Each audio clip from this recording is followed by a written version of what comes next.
Olá, pessoal! Então, hoje vamos dar continuidade aos temas que estamos vendo aí na disciplina de evolução.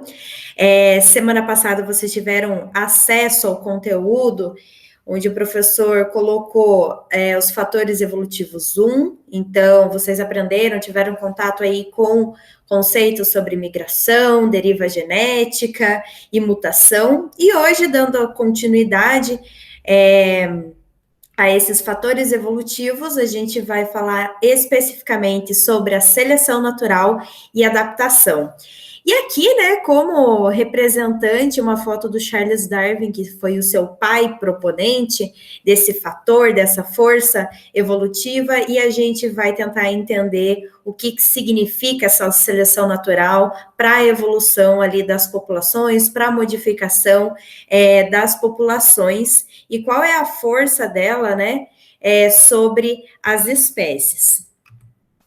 Então, a gente já tem aqui visto que isso aqui não é evolução, né? Então, a gente já desconstruiu esse conceito de que não é evolução, evolução não é o transformismo, né? Transformar uma espécie na outra, mas evolução está muito mais relacionada a essa ancestralidade, essa relação que as espécies mantêm durante essa diversificação. E para que essa diversificação das espécies ocorra, e a gente tem aqui essa relação mais parecida como uma árvore, né? Explicando como que acontece o processo evolutivo, a gente precisa de diversos fatores, diversas forças atuando, como vocês já estão vendo. Então, aqui, evolução não é uma escadinha, mas é uma relação complexa entre as espécies, e aqui a gente tem mais ou menos aqui um exemplo, né, do que seria a evolução de todas as espécies. E ela depende desses fatores que vocês já tiveram contato, como mutação, que vai gerar variabilidade genética, a deriva, que é o efeito ali do acaso, né, atuando nas populações, o efeito de alterações climáticas bruscas, alterando nas populações, e até mesmo flutuação ali das frequências gênicas que podem acontecer. Também viram o efeito das migrações que gera ali o fluxo gênico, né, sobre as populações e que podem alterar as frequências genotípicas dentro de uma população e mudar ali o cenário, todas as características expressas naquelas populações. E esses fatores evolutivos, então, são fatores estocásticos, fatores aleatórios. E hoje, por outro lado, a gente vai ver outra face da moeda, a gente vai falar sobre a seleção natural, que representa um fator evolutivo não aleatório. Então, a seleção natural vai atuar sobre o determinado número de características que tem ali dentro daquela população, e isso não é aleatório porque é uma coisa que existe e a gente consegue mensurar matematicamente, como a gente vai ver aqui durante essa aula. Então, a seleção natural, ela não é aleatória, justamente porque a gente consegue fazer o cálculo de quanto cada característica contribui ali para a sobrevivência e para a reprodução da espécie. E a seleção natural é o único fator evolutivo, é o único fenômeno que explica a adaptação e que explica como as espécies estão adaptadas àquele ambiente. E por último, a gente vai entender como todos esses fatores evolutivos podem também estar interagindo. Então, dificilmente na natureza a gente vai ver a atuação de apenas um fator evolutivo ali individualizado, mas a gente tem a interação de todos esses fatores. Começando aqui, antes da gente entrar na seleção natural, como é que Darwin, né, pensou em toda essa ideia? Então, nos primeiros capítulos da Origem das Espécies, Darwin, ele observa e descreve, né, a seleção artificial e a domesticação de diversas espécies. Então, a gente tem aqui um exemplo do milho, que descende aqui de uma planta ancestral, e o milho, principalmente originário do México e tal, ele foi domesticado por outras populações indígenas da América do Sul, e essa seleção que foi benéfica para a alimentação dessas regiões, dessas populações, acabou selecionando os melhores indivíduos ali, né, dessa planta ancestral, e hoje a gente tem essa grande variabilidade, grande variedade em espécies de milho e que compõem a mesa de diversas populações, né? Então a gente tem a presença muito forte do milho na alimentação humana, e esse foi um processo de seleção artificial, um processo gerado pelo homem através dessa domesticação do milho, que tinha ali que oferecia um benefício para a população. A gente tem uma grande quantidade de raças de cachorros, né, pessoal? Então, a partir da mesma espécie, a gente tem o cruzamento aí de diversas raças que podem trazer algum benefício para a espécie humana. Então, a gente tem cães farejadores, cães especializados em determinadas funções. Isso tudo foi através da domesticação dos cachorros, e a gente conseguiu obter essa variedade nas raças de cachorro. Um outro exemplo aqui, muito interessante, é na espécie de tomate. A gente tinha o tomate selvagem, o tomate aqui mais primitivo, ancestral, que ele tinha esses frutos diminutos, pequenos, e através da seleção dos melhores tomates, dos tomates maiores, a gente tem aí a descendência de um tomate maior, mais suculento aí, e que traz benefícios, né, também para a alimentação humana. Mais recentemente, não que Darwin, né, observou isso, obviamente, porque a gente está vendo aqui em 1957, a gente tem a seleção do frango, que tem muita fake news por aí, dizendo que frango descende de...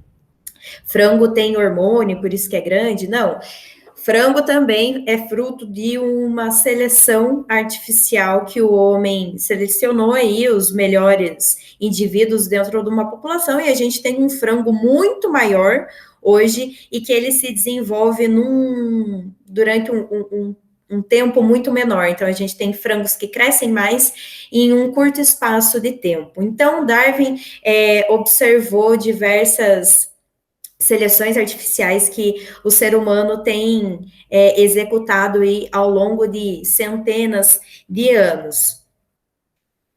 E ele, pensando nisso, né?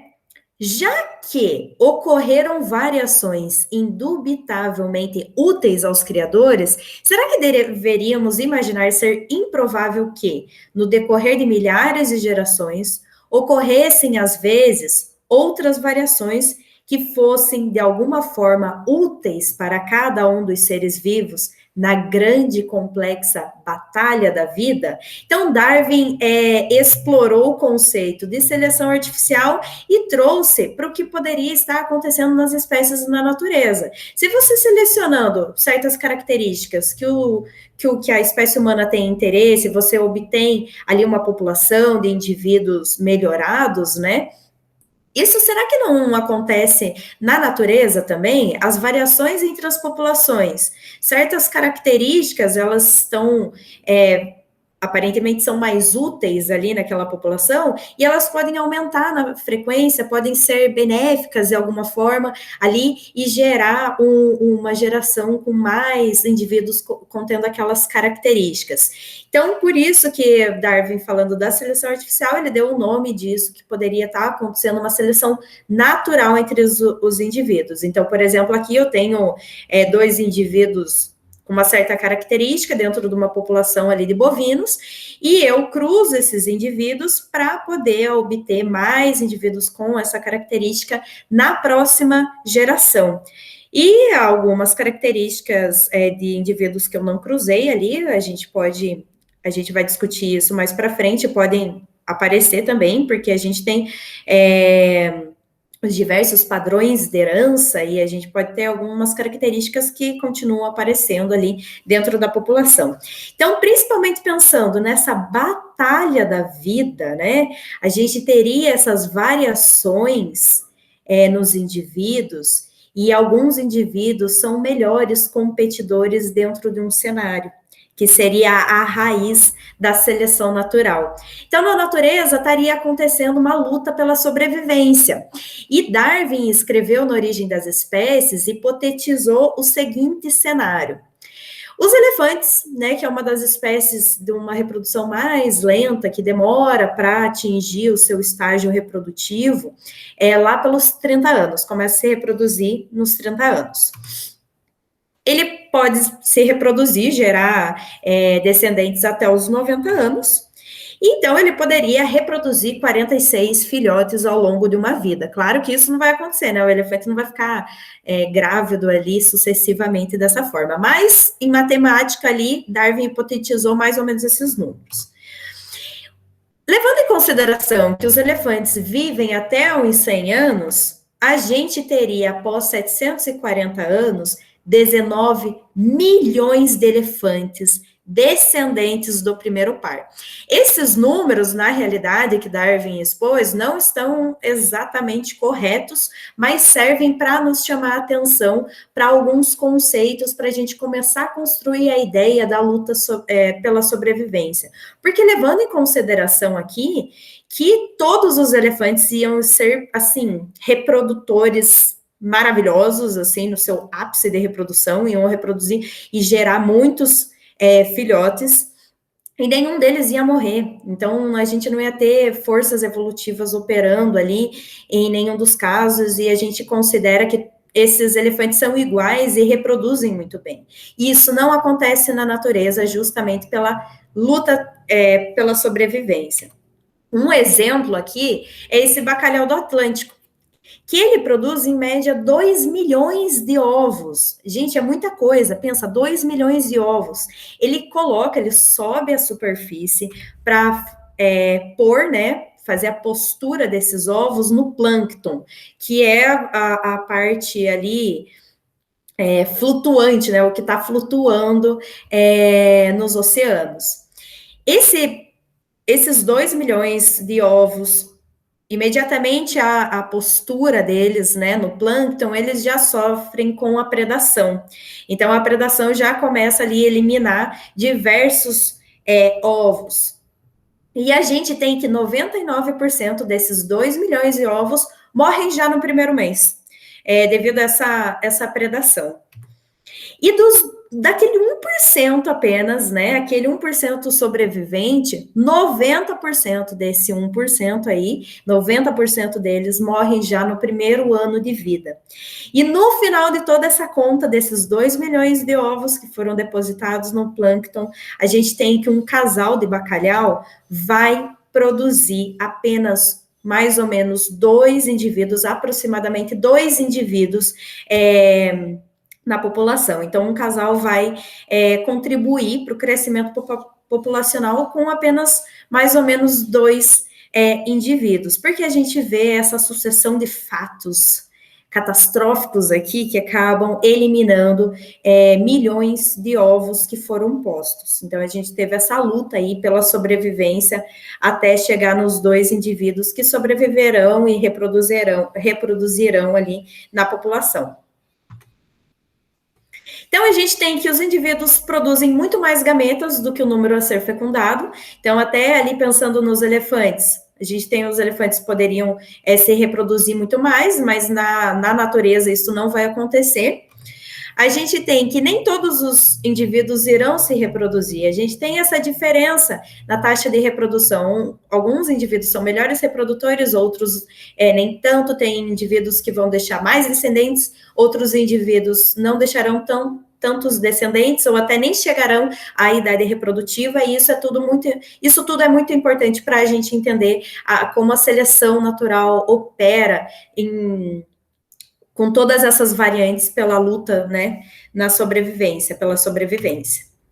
A gente tem a competição em diversos níveis, tanto dentro da espécie como entre as espécies que estão ocupando ali um determinado nicho ecológico, um determinado habitat, um determinado espaço ali na natureza.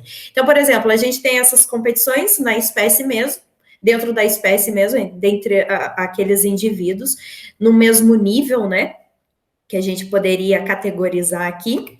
A gente tem acima das espécies que elas estão sujeitas à predação e a parasitas. Então, isso também vai gerar mortalidade, vai gerar ali uma luta pela sobrevivência dentro da espécie. E um nível abaixo, a gente tem a disponibilidade de alimentos.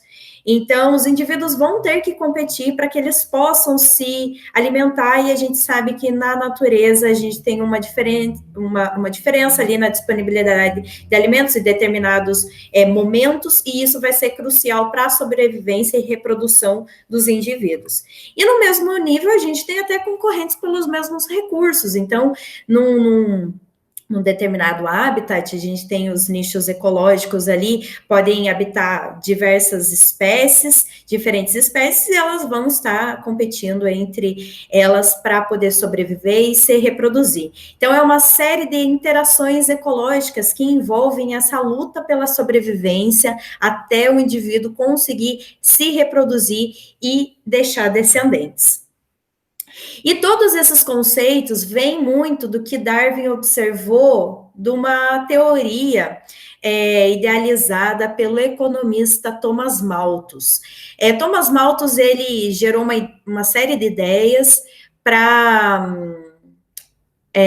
no campo do desenvolvimento, do crescimento demográfico, que basicamente que ele fala que os recursos, eles ascendem, eles crescem numa escala muito menor do que o crescimento populacional. Então, as pessoas vão se reproduzir muito mais do que existe de recursos, né, na sociedade. Então, isso, recursos pode ser alimentos, empregos e tudo mais. Ele hipotetizou tudo isso, que teria um ponto de crise, quando a população cresce muito mais do que esses recursos podem manter a população. E levando essa ideia de Malthus, de um economista, para a ideia da seleção natural, Darwin escreveu o seguinte na Origem das Espécies: devido a essa luta pela sobrevivência, quando qualquer variação, mesmo que pequena, independentemente da razão que originou, oferece qualquer grau de vantagem para um indivíduo de qualquer espécie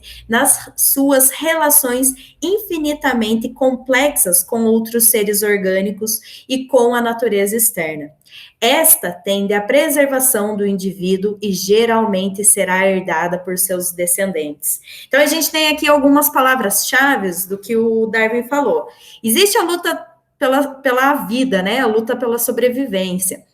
Mas essa luta só gera uma vantagem, né, para determinados indivíduos dentro de uma população, porque a população varia, né? A gente tem indivíduos com essas variações, com diferenças. Então, isso vai permitir que a gente tenha uma sobrevivência, uma reprodução ali variável entre os indivíduos. E essa variação tem que ser herdada por seus descendentes. Então, resumindo todas essas ideias, a gente chega na seleção natural com os postulados de Darwin.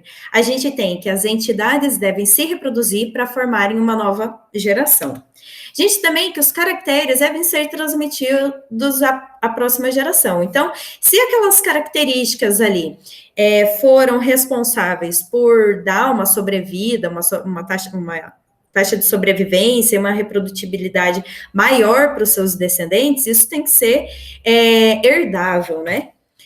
Um outro postulado é que os caracteres devem variar na população, porque só assim a gente vai ter essa diferença aí na competição de indivíduos mais e menos bem-sucedidos.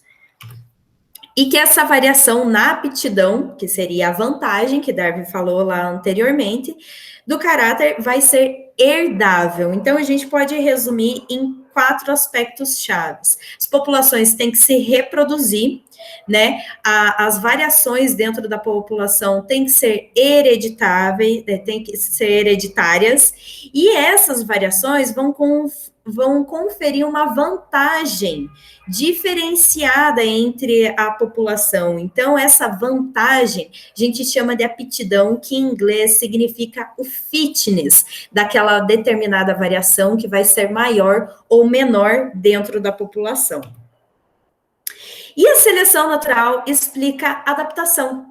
que é o que essa aptidão que foi selecionada, ela vai indicar uma característica que está bem adaptada ali naquela população num determinado momento.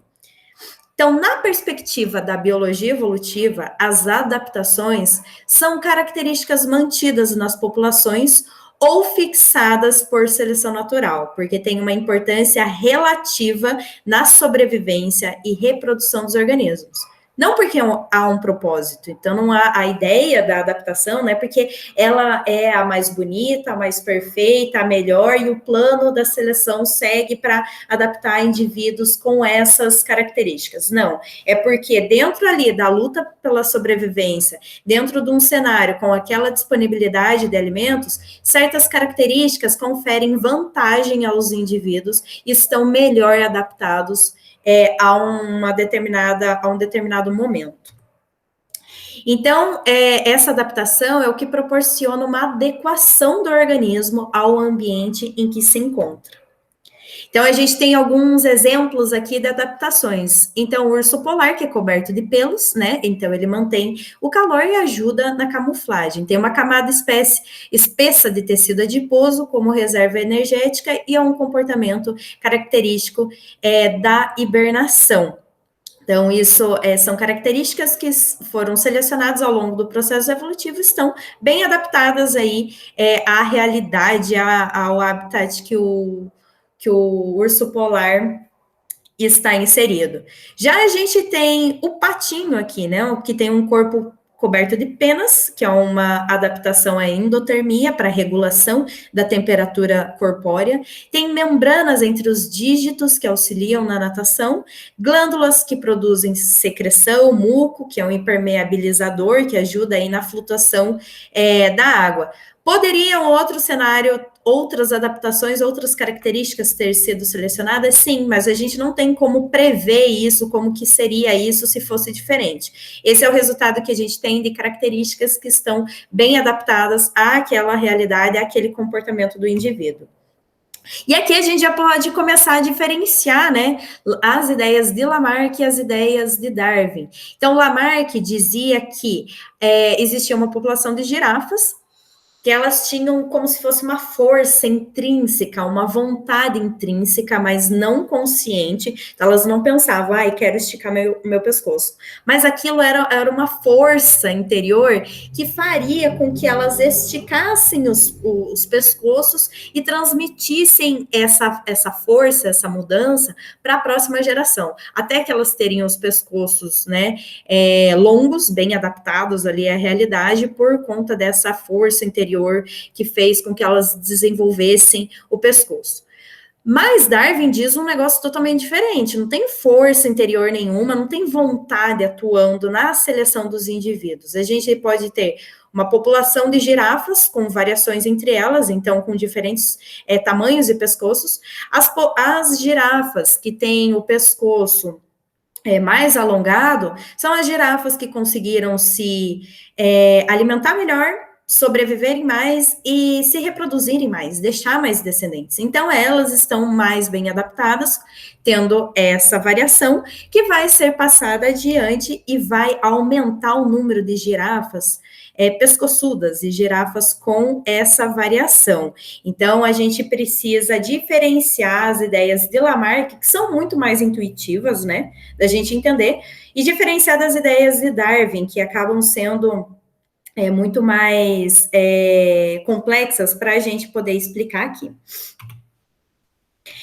A seleção natural, ela vai atuar nos fenótipos, né? Então, ela vai atuar em diferentes níveis e características que a gente pode dizer. Então, a gente pode ter a seleção natural atuando em características morfológicas, como tamanho, tipo de pena, tipo de antena, tipo de bico e diversas características anatômicas também. A gente pode ter a seleção natural atuando em moléculas bioquímicas, então determinados neurotransmissores, determinadas proteínas que estão sendo codificadas ali pelo genoma. A gente pode ter a seleção natural atuando em características, em fenótipos fisiológicos, né? Então, um padrão do dos ciclos circadiano, um padrão de resposta imunológica, um padrão de até batimento cardíaco, de fluidos que estão sendo produzidos no corpo, e também pode atuar em características comportamentais, desde que essas características sejam herdáveis, ela pode selecionar indivíduos que tenham determinados padrões ali no comportamento, que aquele comportamento confere ali uma vantagem para o indivíduo. Então, a gente tem um exemplo aqui de características selecionadas, que o olho humano, ele tem a esclera branca. E muitos cientistas hipotetizam que essa característica foi selecionada na espécie humana porque a gente consegue acompanhar, né, com os olhos, onde que consegue se comunicar, né, com os olhos.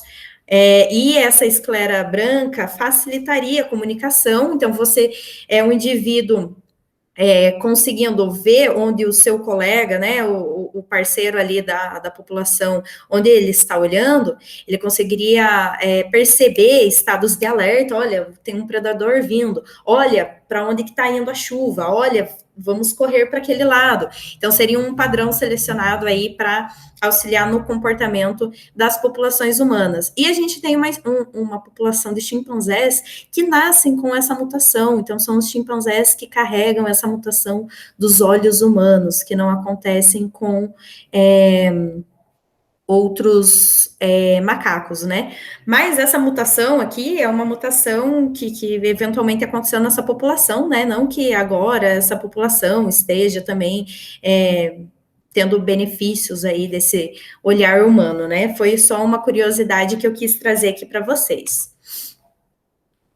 A gente tem aqui os famosos tentilhões de Darwin, né, que é um clássico exemplo de como as adaptações nos bicos aqui acabam refletindo, né, no comportamento ali, na alimentação, com que essas espécies de tentilhões estão bem adaptadas, e isso é passado adiante, e a gente tem que esses tentilhões tem um nível aqui complexo de relações, eles descendem de um ancestral comum, e cada qual foi evoluindo aí em diferentes maneiras, tendo a seleção dos diferentes bicos a partir desse comportamento da alimentação deles, principalmente.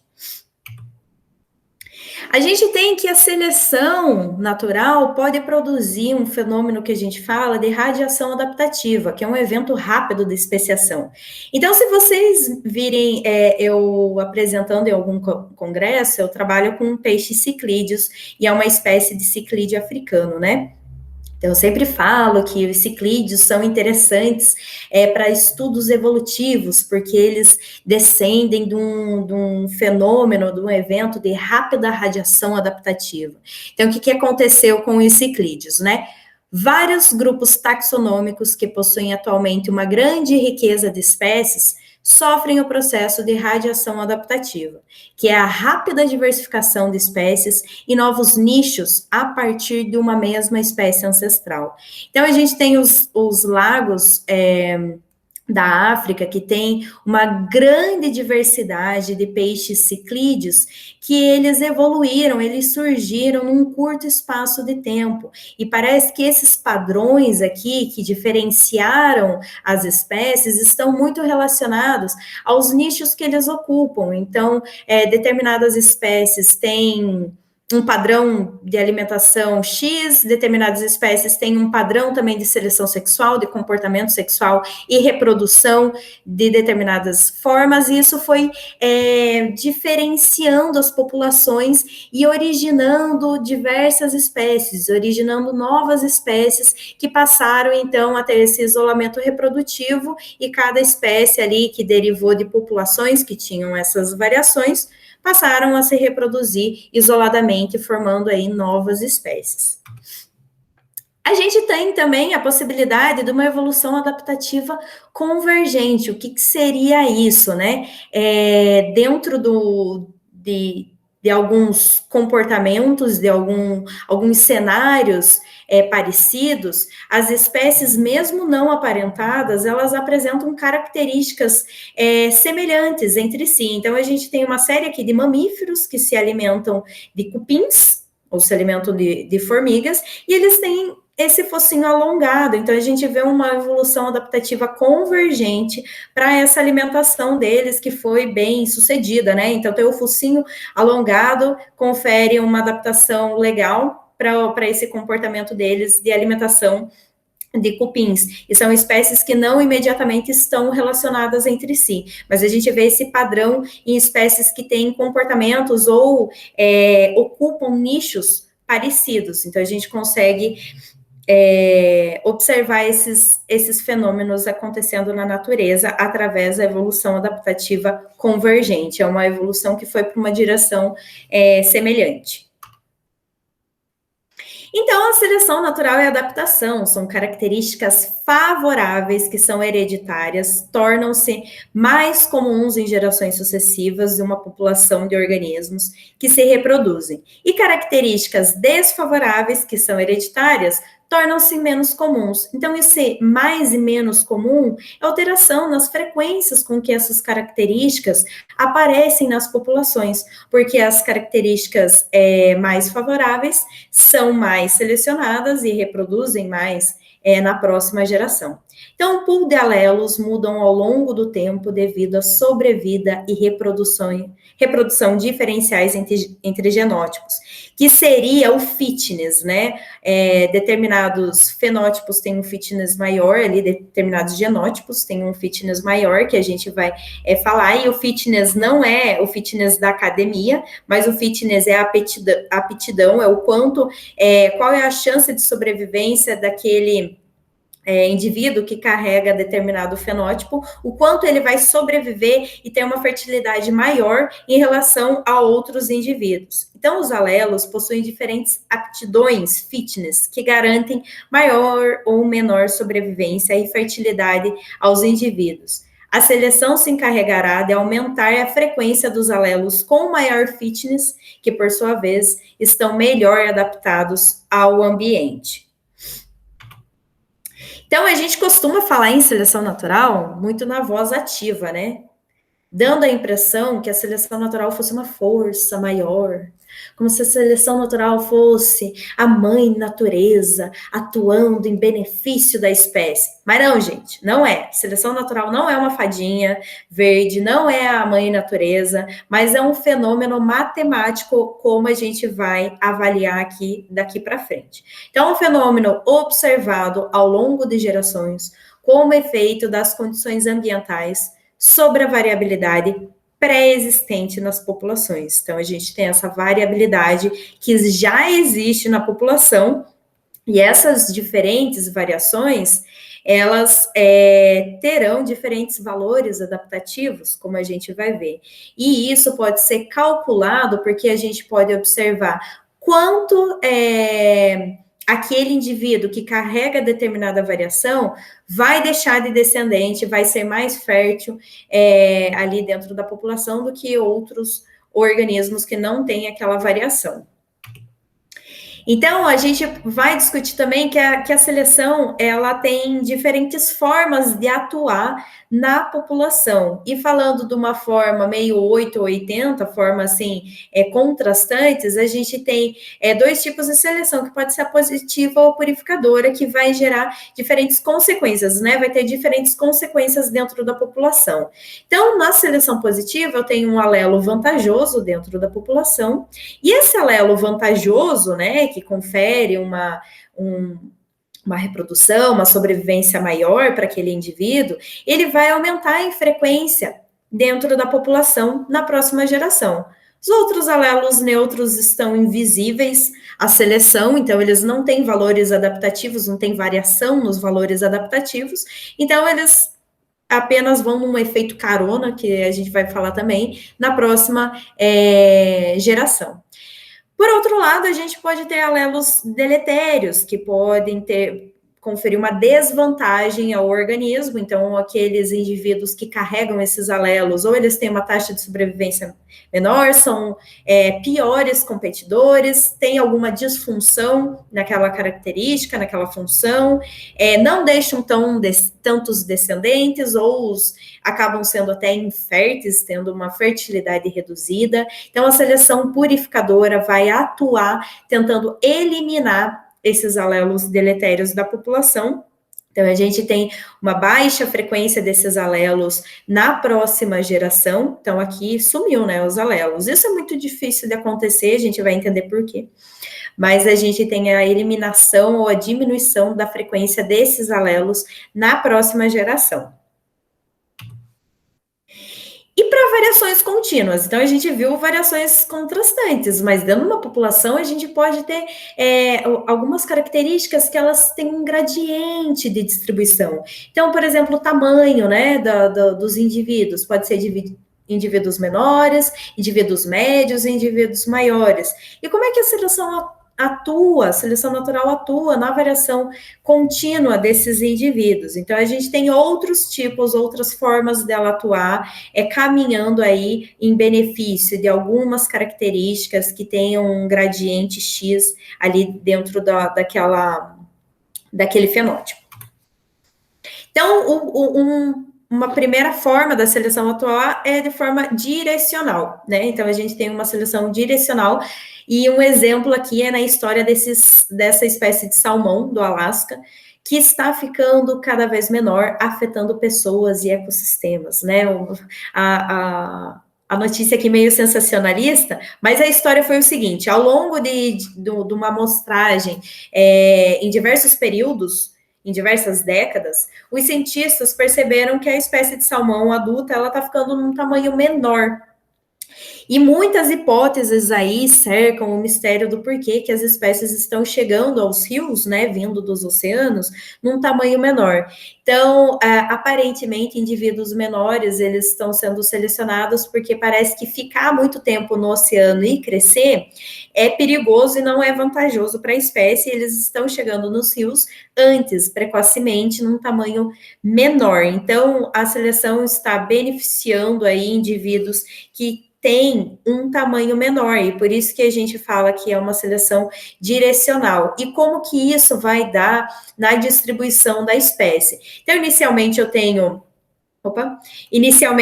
a distribuição dos indivíduos, né? Aqui a gente falaria o número dos indivíduos, e aqui o tamanho dos indivíduos, então indivíduos menores, indivíduos médios, indivíduos maiores. A gente tem a distribuição desses indivíduos dentro da população, e se as características, né, os indivíduos menores, aparentemente são mais vantajosos, estão mais bem adaptados ao ambiente, esses indivíduos vão aumentar em frequência na próxima geração. Então, a gente tem esse deslocamento da curva da distribuição do tamanho dos indivíduos na população.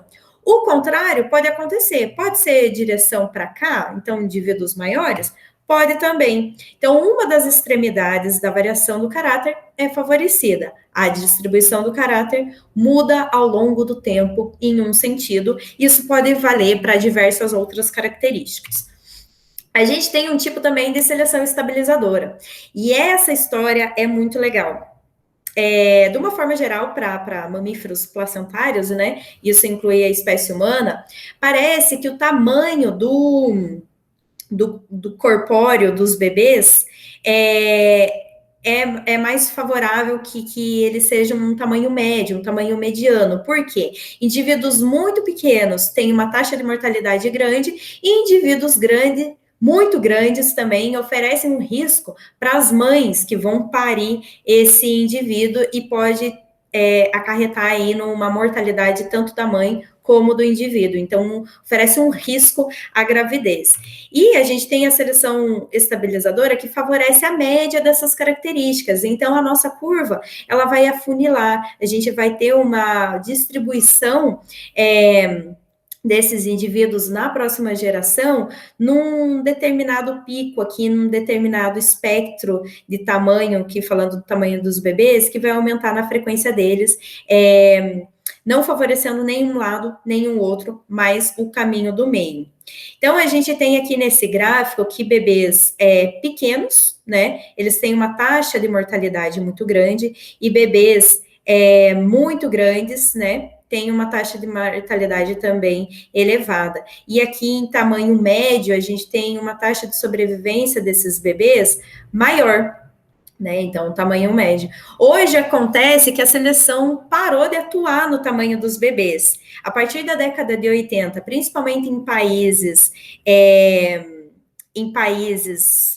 desenvolvidos, a medicina evoluiu tanto que bebês pequenos, prematuros, eles têm a chance de sobreviver, uma chance maior de sobrevivência por conta de o suporte médico, e também a gente teve a evolução aí, a disseminação da ideia de cesáreas, né? Então, a possibilidade de fazer cesáreas. Então, bebês grandes não oferecem mais risco às mães. Então, hoje, a gente tem atualmente algumas pesquisas mostrando que a seleção estabilizadora parou de atuar na espécie humana justamente porque o ambiente mudou. E o que foi esse ambiente que mudou?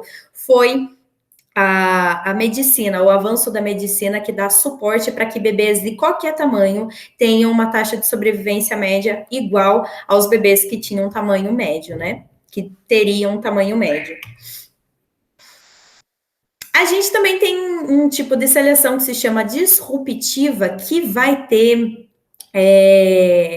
que vai favorecer dois extremos ou duas características, duas variantes dentro de uma população. Então, a gente tem uma população aí com uma distribuição de diversas características, e duas delas, ou até mais, e duas delas aumentarão em frequência na próxima geração, o que significa? Então, essas características contrastantes aí, ou características diferentes, estão bem adaptadas dentro daquela população. Então, são duas características diferentes, e a seleção não vai atuar só em um lado ou em outro, mas vai atuar em mais de uma característica. E um exemplo aqui é esse tentilhão, que dentro da sua própria espécie, a gente tem bicos com tamanho maior e menor, e essa espécie, né, essa população, os indivíduos com bicos menores, eles se alimentam de sementes menores, e os indivíduos de bicos maiores se alimentam de sementes maiores,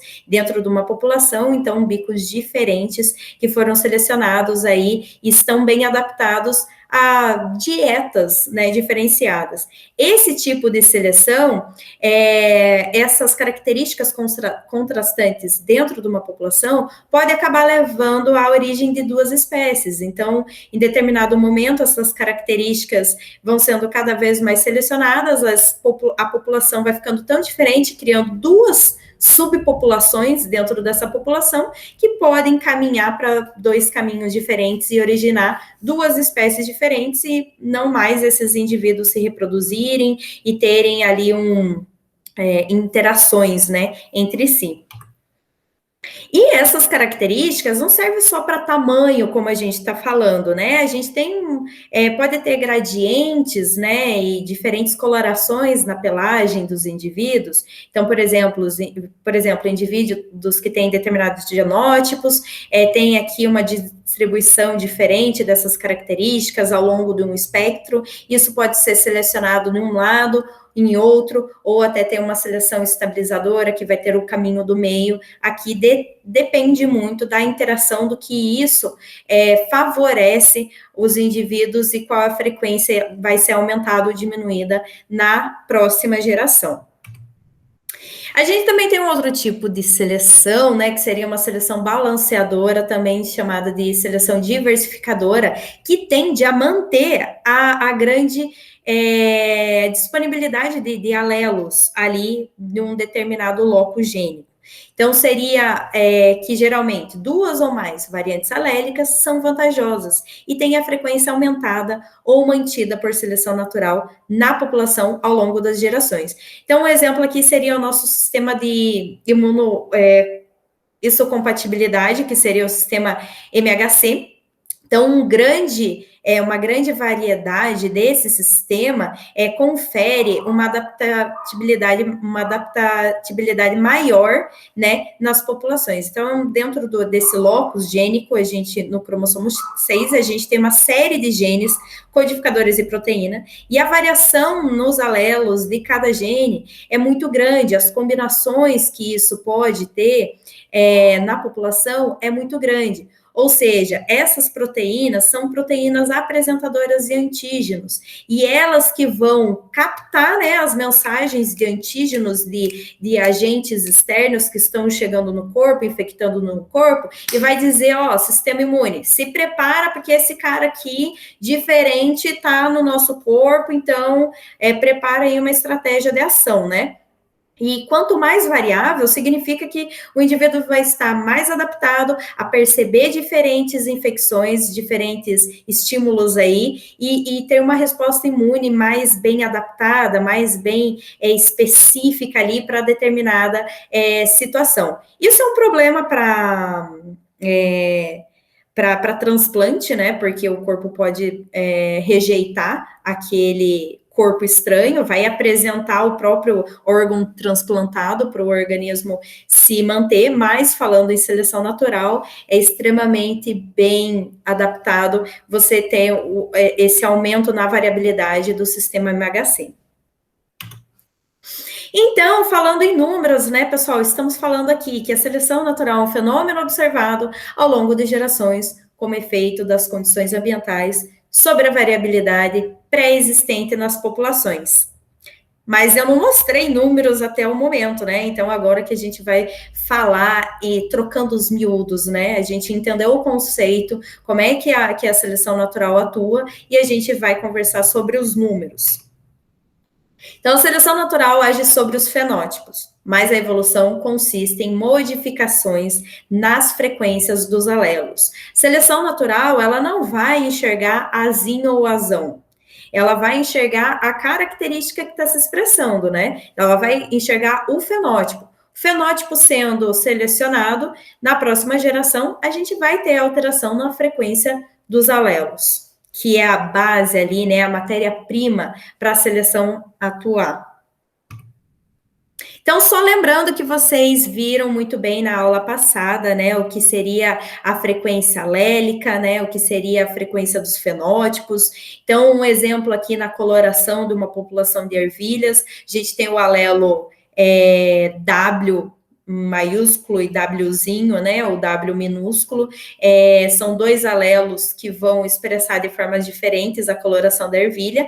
Quando homozigoto recessivo, o Wzinho vai expressar a cor branca, e em heterozigose, carregando um alelo W grandão e um W pequenininho, a gente tem a coloração roxa se expressando nessa população.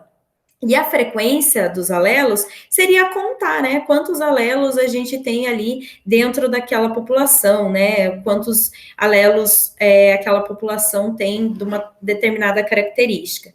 E a gente tem que a soma desses alelos, da frequência desses alelos dentro de uma população, é igual a 1, porque P mais Q é igual a 1, né? Então, lembrando que os indivíduos diploides carregam, né, dois alelos, e a contagem desses alelos dentro da população, a frequência alélica, vai fechar em 1.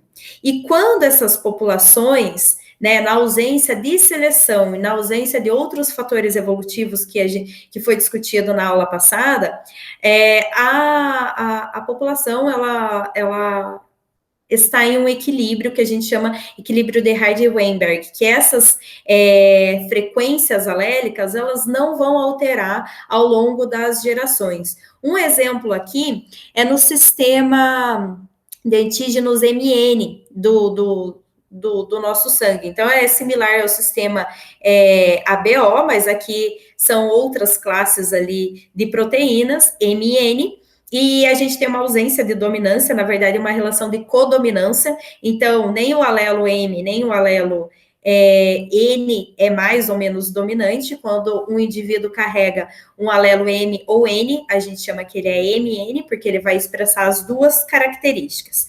Nas populações, a gente tem uma frequência de P, então o alelo M, de 0,54, e uma frequência de Q, o alelo N, de 0,46. Colocando em números, como vocês viram a aula passada, só para a gente lembrar, a gente tem essa possibilidade de genótipos, então, indivíduos MM, indivíduos MN e indivíduos NN. A gente tem que a frequência, né, do genótipo é igual ao quadrado das frequências dos alelos, porque os indivíduos são diploides, certo? E calculando isso daqui, né, a gente vai ter aqui uma frequência de 0,29 para indivíduos MM, 0,50 indivíduos MN e 0,21 indivíduos NN. E somando tudo isso daqui, colocando em porcentagens, a gente tem essa frequência que 29% da população vai carregar esse genótipo, 50% esse genótipo e 21% esse outro genótipo, certo? Em ausência de seleção e de outros fatores evolutivos, a gente vai ter que essa população vai estar em um equilíbrio e essas proporções se manterão durante as gerações. Então, 290 indivíduos, 500 e 210 indivíduos, numa amostragem aí de 1.000 indivíduos numa população em equilíbrio, né? Então, ausência de seleção, necessidade de cruzamentos aleatórios e tamanhos populacionais grandes, né? Então, na ausência de migração, mutação e deriva, a gente vai manter, essas frequências se mantêm nas populações. E aqui também um exemplo que vocês viram na aula passada com ratinhos, mas falando especificamente desse desequilíbrio de Heidelberg no caso da seleção atual atuando. Então, a gente tem as frequências alélicas iniciais, B1 e B2, certo? Esses indivíduos aí esses gametas irão fecundar e gerar um número X aí de zigotos, e a gente tem que os genótipos, aqui B1, B2 e B2, B2, eles sofrem a seleção porque 50% deles morrem no caso de B2, B2 e 25% aqui no caso de B1, B2 morrem também e não se reproduzem. Então, a gente tem o resultado da reprodução dessa população na geração seguinte, o quê? A gente tem uma diminuição de indivíduos B1, B2, uma diminuição de indivíduos B2, B2, né, uma alteração na frequência desses indivíduos, e a gente tem que B1, B1 se manteve na população. Então, qual é o resultado das frequências alélicas, né, no final dessa seleção? A gente tem que os indivíduos que carregam B1 aumentaram, né, a frequência desse alelo aumentou na população, e aqui a gente tem uma diminuição do alelo B2 na população. E se a seleção natural continuar atuando sobre a seleção desses alelos, ou seja, os indivíduos que carregam B2, né, na população, então percebam que a seleção está atuando nos indivíduos que carregam o alelo B2. Se ela continuar atuando assim, esse alelo vai cada vez mais diminuir na população. E aqui no caso, por que ela está por que a gente vê essa mudança na frequência? Porque os indivíduos que carregam esse alelo, eles morrem mais. Então, eles deixam menos descendentes para a próxima geração, alterando a frequência nas próximas gerações. Então, os genótipos têm esses diferentes valores adaptativos, que seria o fitness, né? Então, os genótipos ali, portando os seus alelos, eles vão ter uma característica que vai estar mais ou menos adaptada a uma determinada circunstância. E fitness é sinônimo de valor adaptativo, que por sua vez é sinônimo de aptidão, que é representado pela letra W. E como que isso é calculado? Então, a gente tem determinados genótipos numa população, né? Então, a possibilidade de genótipo A azão, azão, azão, azinho e azinho, azinho. A gente tem como calcular a chance de sobrevivência. Então, os genótipos azão, azão e azão, azinho têm uma sobrevivência 1, que seria 100% de sobrevivência. Esses indivíduos, eles não vão falecer, não vão morrer, né, no final da sua vida e vão gerar descendentes. E a gente pode ter um genótipo que ele não tem a sobrevivência ótima, sobrevivência de 100%, mas ele tem a sobrevivência diminuída do coeficiente de seleção. Esse coeficiente de seleção é expresso numa redução do valor adaptativo em relação ao melhor genótipo. Então, é o quanto esse genótipo ele está menos favorecido, ele vai ter uma sobrevivência menor em relação aos outros genótipos que sobrevivem mais, tem essa chance de sobrevivência maior. Então, a gente tem que o valor adaptativo no final, né?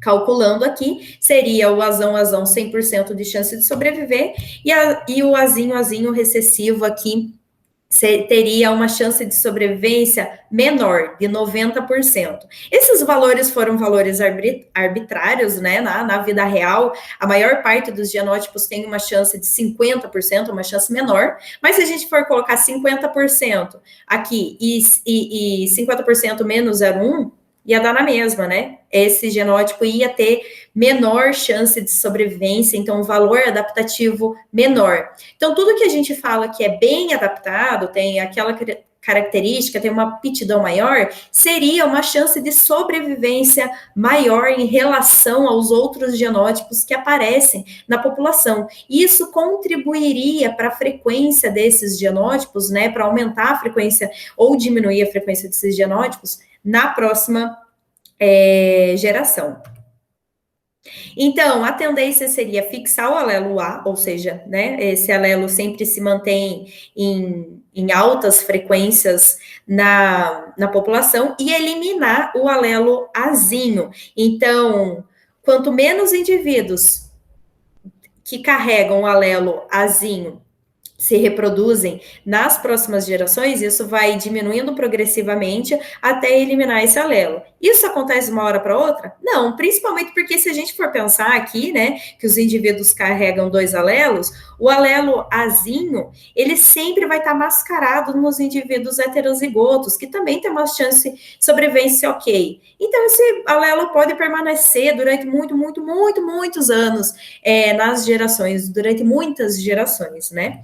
Um exemplo do que isso pode afetar, a gente tem diversos exemplos aqui de diferentes taxas de sobrevivência, de valores adaptativos dos genótipos, pegando o exemplo lá dos ratinhos que a gente viu anteriormente, e como a seleção natural atuaria ao longo dessas gerações. Então, em preto aqui, a gente tem que indivíduos B1 tem uma taxa de sobrevivência de 100%, indivíduos B1, B2, então indivíduos heterozigoto 90%, e indivíduos B2, 80%.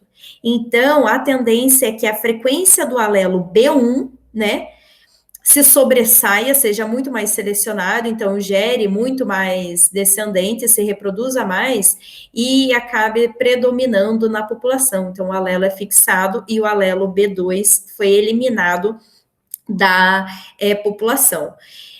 A gente tem uma seleção atuando de uma forma mais atenuada, mais fraca, assim, no sentido porque o genótipo B1, ele tem uma sobrevivência de 100%, mas o B1, B2 tem uma sobrevivência de 99,8%, e o B2, 99,6%. Então, a diferença aqui na sobrevivência não é tão grande. A gente vai ter a seleção atuando, né, em aumentar a frequência do alelo B1, que está mais adaptado, tem uma aptidão maior, na verdade, esse alelo, um fitness maior, então serão indivíduos portadores desse alelo B1 que se reproduzem mais, geram mais descendentes e tudo mais, mas esse impacto da seleção natural vai ser menor, porque a gente tem aptidões muito parecidas aqui, uma taxa de sobrevivência, valor adaptativo muito parecido, então não vai ser uma mudança tão drástica na população.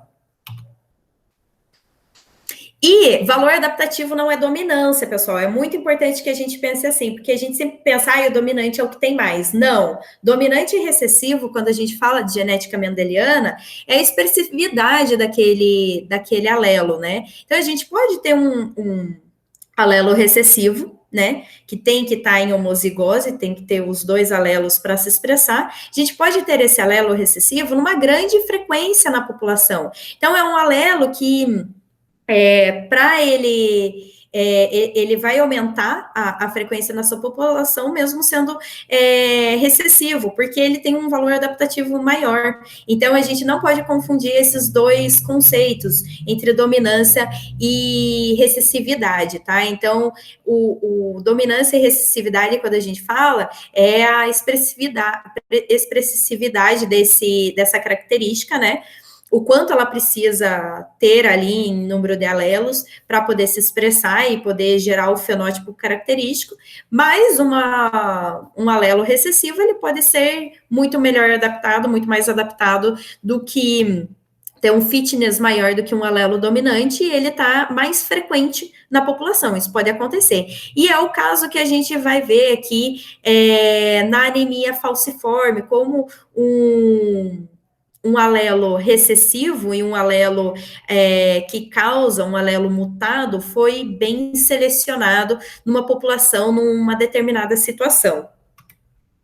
Então, a gente tem anemia falciforme, só lembrando aqui, é uma mutação que acontece no nucleotídeo só. Então, lá, a mutação, um fator estocástico, né, que gera variabilidade genética. Então, é uma mutação que vai alterar um aminoácido na cadeia das hemoglobinas. Então, ao invés de a gente ter esse aminoácido aqui, a gente vai ter uma valina nesse lugar, fruto dessa mutação ponto que aconteceu.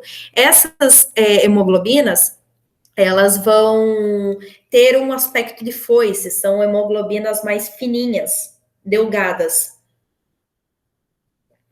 Isso gera uma anemia nos indivíduos, porque elas facilmente se entopem os vasos sanguíneos, são hemoglobinas aí deficientes, certo? Só que acontece que na África a gente tem uma incidência grande de pessoas que carregam essa mutação. Por que, comparando com outras populações, na África a gente tem essa alta frequência de hemoglobinas falciformes, né? Então a gente tem que pessoas que portadoras dos dois alelos recessivos, né, dos dois alelos da anemia falciforme, da hemoglobina anormal, tem um baixo fitness, porque a anemia se expressa de uma forma muito severa, e isso tem uma taxa de sobrevida do indivíduo, diminui a taxa de sobrevida do indivíduo. A gente tem indivíduos que são normais para a hemoglobina, para essa proteína da hemoglobina, então eles têm um fitness médio, e pessoas que têm ambas as hemoglobinas, elas têm um fitness alto, então são pessoas que têm uma anemia moderada, uma anemia mais branda, mas elas têm um fitness alto. Então, olha, a pessoa carregando uma mutação que aparentemente é deletéria, é prejudicial, nesse caso aqui, nesse cenário, ele tem um fitness alto frente à infecção à malária. Por quê? Na África, isso foi muito bem selecionado, porque a gente tem uma alta recorrência de malária, né? Nas diferentes populações, e as pessoas carregando ambas as hemoglobinas, né, tanto o falciforme como a hemoglobina normal, elas são mais resistentes à infecção à malária, porque o agente causador da malária não consegue infectar as hemoglobinas e causar a doença. Então, eles acabaram sendo selecionados porque eles têm uma resposta muito melhor a não deixar se acometer pela malária, apesar deles carregarem terem essa anemia, né?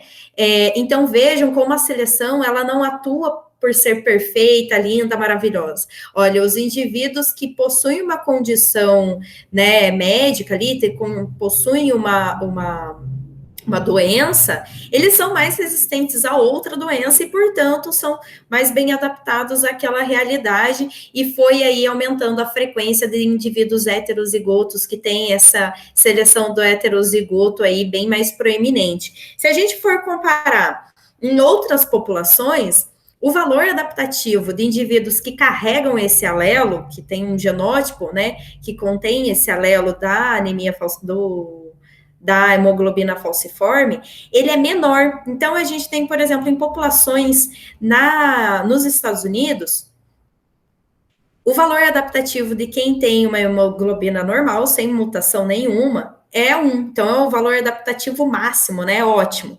Para quem tem a anemia falciforme branda, né? Carregando aí sendo heterozigoto, é o valor 0,9. Então, é uma pessoa que tem um valor adaptativo ok, legal, né? Mas já quem tem anemia falciforme severa, um valor adaptativo muito, muito baixo. Então, são indivíduos que muito provavelmente não contribuem para gerar tantos descendentes e tem uma taxa de sobrevida muito menor. Já na África, esses valores adaptativos mudam, pessoal. Então, a gente tem pessoas que têm uma hemoglobina normal, não tem a mutação para hemoglobina falciforme, elas têm um valor adaptativo menor, é um valor adaptativo, não é ótimo, não é máximo, é 0,85. Então, 85% de chance de sobreviver, de deixar descendentes férteis desse valor adaptativo, né? Já pessoas que têm anemia branda, elas têm um valor adaptativo ótimo. Olha, em comparação aqui, é 1, o valor adaptativo. Então, são pessoas que têm uma maior chance de sobreviver, têm um fitness, uma aptidão muito maior.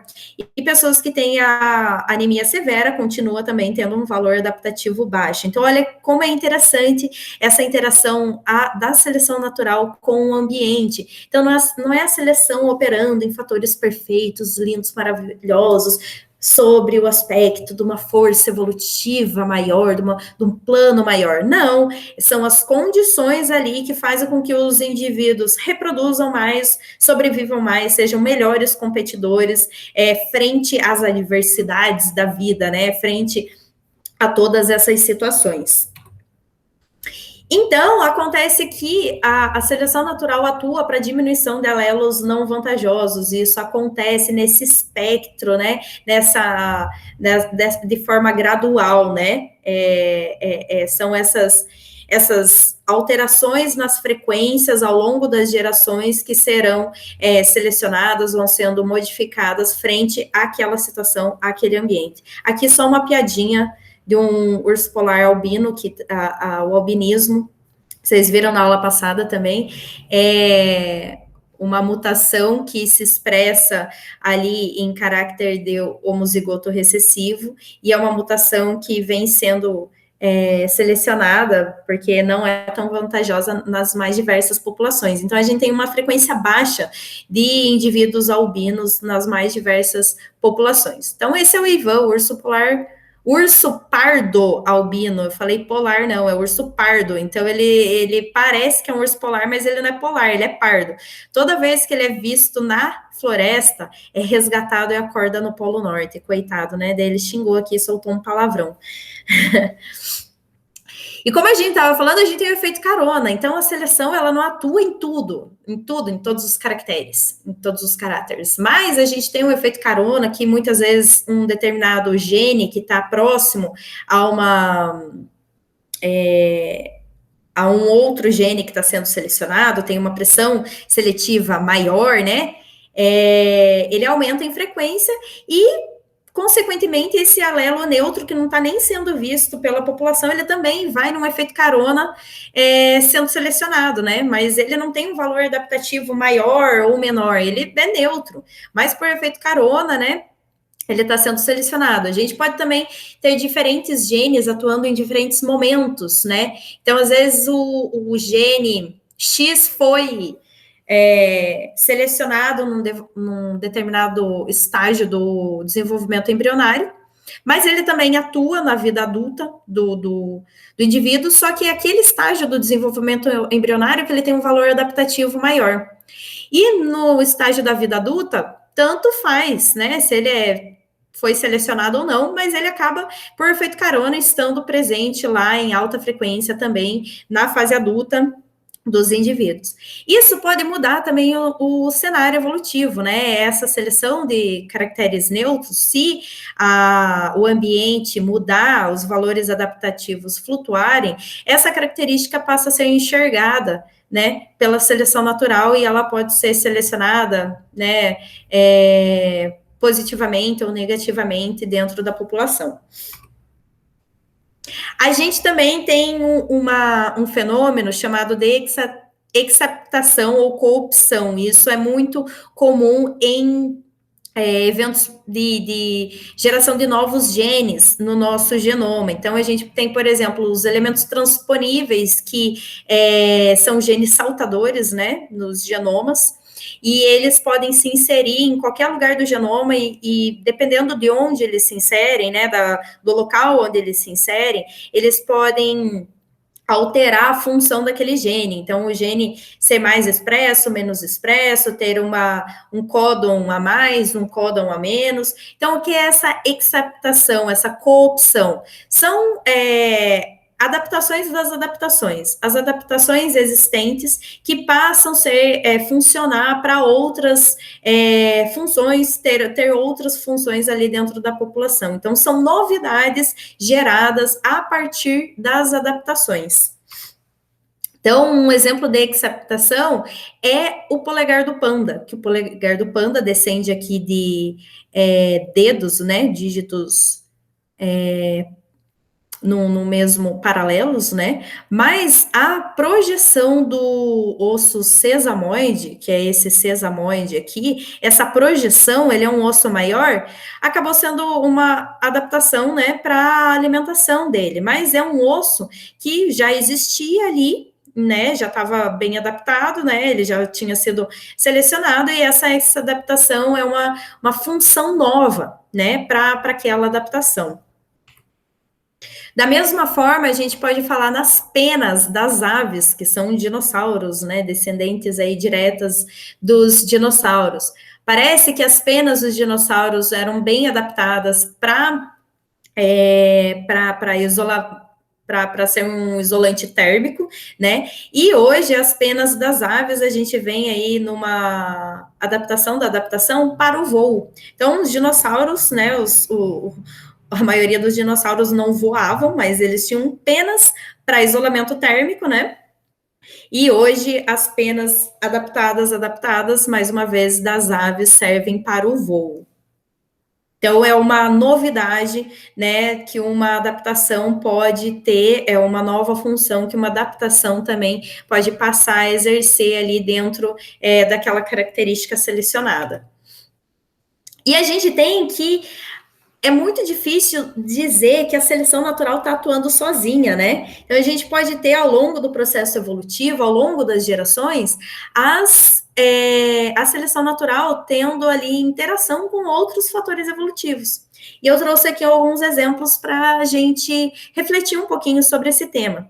Então, a mutação, como vocês viram na aula passada, ela por si só, sozinha, né, gerando variabilidade genética, ela tem um efeito muito pequeno dentro da população, na alteração das frequências alélicas. Então, ela tem um efeito muito pequeno para tirar a população do desequilíbrio, para tirar a população do equilíbrio de Heide-Weinberg. Então, mas a mutação é extremamente importante, né, para gerar essa variabilidade genética, ao qual a seleção natural vai atuar. Então, a gente tinha uma população aqui original, né, só de alelos recessivos, de repente uma mutação gerou um alelo dominante.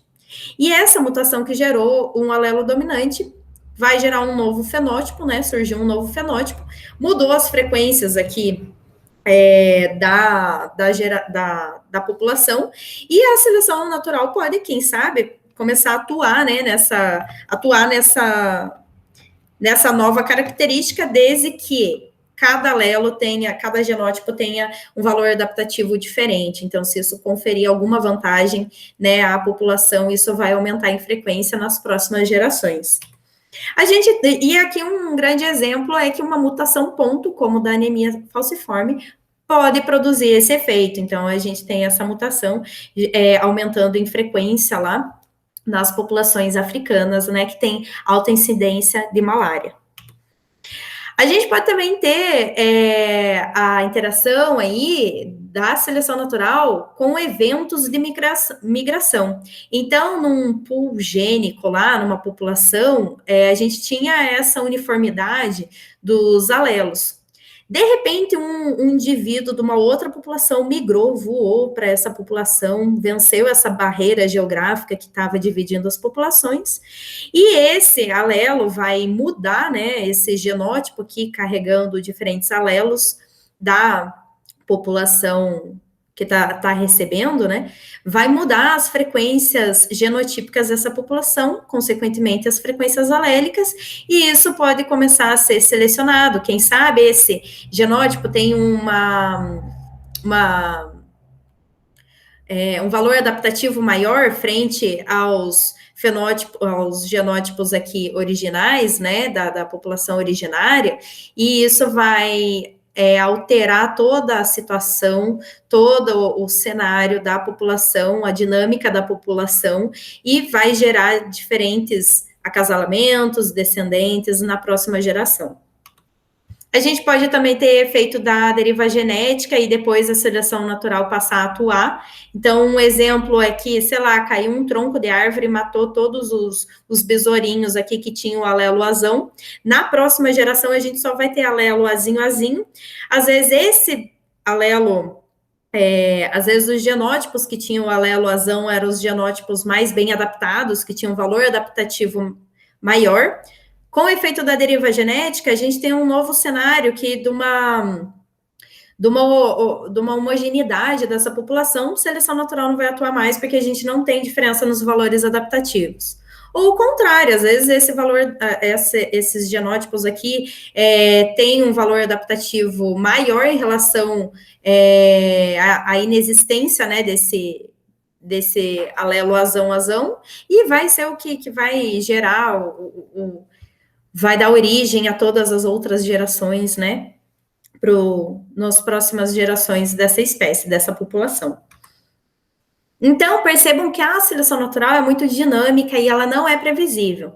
A gente fala que ela não é aleatória porque ela atua em determinadas características ali que a gente consegue estatisticamente comprovar quem tem o maior ou menor valor adaptativo, porque isso impacta nas frequências. E a seleção natural, ela sempre está um passo atrás. Então, ela selecionou naquela geração, frente àquela situação, ela selecionou, a gente fala sempre na voz ativa, né, como se fosse uma entidade selecionando. Mas aquela população tem os diferentes aptidões, e ela vai gerar a próxima geração, né, com aumento de frequências alélicas de determinados alelos, e a situação aqui pode mudar, pode ter caído um raio, pode ter a disponibilidade de comida pode ser diferente, tem a inserção do novo predador, ou aquele predador foi embora, a gente tem outro cenário aqui que pode mudar os valores adaptativos, né, de cada genótipo. Os genótipos podem não ter mais diferença no valor adaptativo, eles podem se estarem igualmente contribuindo para a reprodução dos indivíduos, né? Então, aquela característica não vai ser mais enxergada na seleção, e a gente tem uma série de fatores que podem acontecer. E a seleção natural não é previsível, tem umas coisas meio bizarras na internet que se chama evolução especulativa. Os caras, assim, com base em umas ideias, eles tentam idealizar como que poderia ser a vida daqui milhões de anos, pensando na evolução. Mas, então, tem umas coisas assim meio bizarras, mas é só feito de curiosidade, é feito de arte, né, gente? Então, é só brincadeira, é feito de entretenimento, essas previsões, porque a seleção natural não é previsível. E a gente tem também a interação de outros fatores evolutivos, né? Então, no entanto, como a seleção natural depende das condições bióticas e abióticas do ambiente em que está a população, qualquer alteração nessas condições altera o regime seletivo. Então, a gente pode como a gente falou, a gente depende de uma série de outros fatores e interações ecológicas complexas do ambiente, de outros fatores evolutivos atuando ou não, para que a seleção natural tenha aí essa diferença nos valores adaptativos, né? Então, isso pode acontecer como não. Então, não tem como a gente prever, né, que vai acontecer daqui ao longo de gerações. Como eu falei para vocês, tem esse livro, Afterman, que é a Zoologia do Futuro, que ele coloca umas espécies, o desenho de umas espécies com novas adaptações, né? Então, um pássaro que tem o formato da cabeça de uma flor, e daí os insetos vão lá e vai ser mais fácil dele se alimentar. Um cervo que tem uma forma diferente, adaptada aqui para ele coletar água da chuva e beber água da chuva, se hidratar. Então, assim, são ideias previsíveis, se baseando em evolução, mas a título só de ficção e entretenimento, porque a gente não consegue prever isso. Temos também algumas ideias de adaptacionistas extremos, né? Então, as premissas deles, que são falsas, diz que o processo adaptativo sempre produzirá um fenótipo ótimo, perfeito. Como que é ótimo você carregar uma hemoglobina mutada, uma anemia, uma hemoglobina que te confere uma anemia? Então, a gente vê que a seleção natural não é ótima, não é perfeita em direção a uma característica ótima, maravilhosa. Todas as características evoluem independentemente? Não, porque a gente tem a interação dessas características com o ambiente e com o corpo. Então, nós somos um mosaico, né? Como o professor sempre repete, sempre fala nas aulas. E a maior parte das variantes genotípicas presentes nas populações são mantidas por seleção natural? Não, a gente tem outros fatores evolutivos atuando e a gente também tem a ausência de todos esses fatores. A gente tem também o neutralismo, a neutralidade operando ali e nada acontece durante algum tempo. Então, todo esse processo é muito dinâmico. Não dá para a gente fechar ali o pacote, né, e dizer que é daquela forma e só acontece daquela forma, mas precisa sempre de muito teste de hipóteses, muita análise, para você poder concluir como que aquela população está evoluindo e quais forças evolutivas estão atuando ou não estão atuando naquelas características. Então, a seleção natural, a sobrevivência do mais apto, do mais forte, do mais complexo, do mais bonito, do mais saudável, em comparação ao quê? Então, a gente tem que se desapegar dessas características, dessas qualidades humanas, né, do que é bonito, feio, complexo, simples, né, a nossa visão, porque na natureza as coisas operam mais, na seleção natural opera mais no sentido da determinada característica estar contribuindo para a sobrevivência e reprodução da população. É isso, né? Ela vai atuar ali no indivíduo, mas o efeito é nas alterações fenotípicas, nas alterações alélicas da população. Então, a gente tem o ornitorrinco, né, que, nossa, é um exemplo de evolução bem engraçado aos olhos humanos, né, e a gente tem um peixe que nasce sem olho, né, o cavefish, ele habita cavernas, e a gente poderia dizer que a evolução regrediu? Não, é porque esse indivíduo está bem adaptado à realidade dele, né. Então, eu não sei se foi muito extenso, muito denso, mas seleção natural daria uma disciplina toda, como a gente sempre fala na aula, né? E de tudo isso, eu espero que vocês fiquem com pelo menos essa tela, que a seleção natural é um fenômeno observado ao longo das gerações, como efeito das condições ambientais sobre a variabilidade pré-existente nas populações. A seleção se encarregará de aumentar a frequência dos alelos com maior fitness, que, por sua vez, estão melhor adaptados ao ambiente. Então, é um fenômeno matemático, né, que a gente pode calcular. Fico muito feliz se vocês já levarem isso para casa, essa informação. E olha que interessante também, Darwin propôs isso muito antes da descoberta, né, do conhecimento de genética, de hereditariedade ser estudado, né,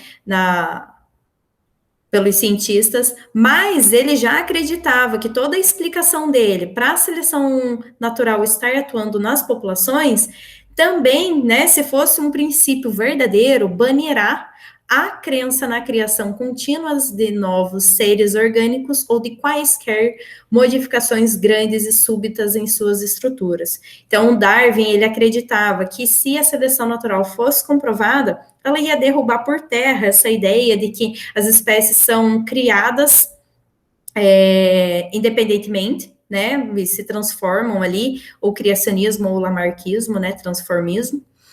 E também vai derrubar a ideia dessas mudanças súbitas, porque a gente viu que a seleção natural atua ali mudando, né, a frequência nos alelos na próxima dos alelos nas próximas gerações, e isso acontece de uma forma gradual, né, de geração em geração, tendo um impacto ali muito flutuante nas gerações, né, e através da seleção natural, né, que é uma força bem proeminente aí, bem forte na evolução, na modificação das espécies, a gente tem a origem de novas espécies a partir de uma descendência em comum, né? As espécies, as populações vão modificando tanto, sendo selecionadas determinadas características, que a um determinado momento elas podem diferenciar tanto e originar novas espécies, e isso derruba a ideia da criação contínua, né? Do criacionismo de espécies independentes. Pessoal, isso é só a ponta do iceberg, como eu falei para vocês. Um monte de conceito aqui, um monte de coisas que a gente conversou, mas é importante que vocês continuem estudando. Então, vocês têm acesso ao livro Análise Evolutiva, que explica com muitos mais detalhes essa parte matemática da seleção natural. Tem outros exemplos, figuras, então se debrucem em estudar isso para vocês tentarem também ir aos poucos adequando o vocabulário, porque a seleção natural não é muito intuitiva para nós humanos, né? O Lamarck é muito mais intuitivo, então eu acho que é interessante a gente sempre aprimorar, aperfeiçoar, ler muito para a gente poder entender o que está acontecendo na natureza e principalmente na evolução, né? Como que a seleção natural está atuando na evolução, está contribuindo para a modificação das espécies, de uma forma matemática, de uma forma científica, né? Não é de uma forma que não foi testada, não é uma forma que está na nossa cabeça. No fascículo Evolução também tem outros exemplos muito bons que vocês podem ter acesso, explicando aí outros exemplos que já foram descritos na natureza. Então, beleza, pessoal? É isso e a gente conversa no chat de dúvidas, certo?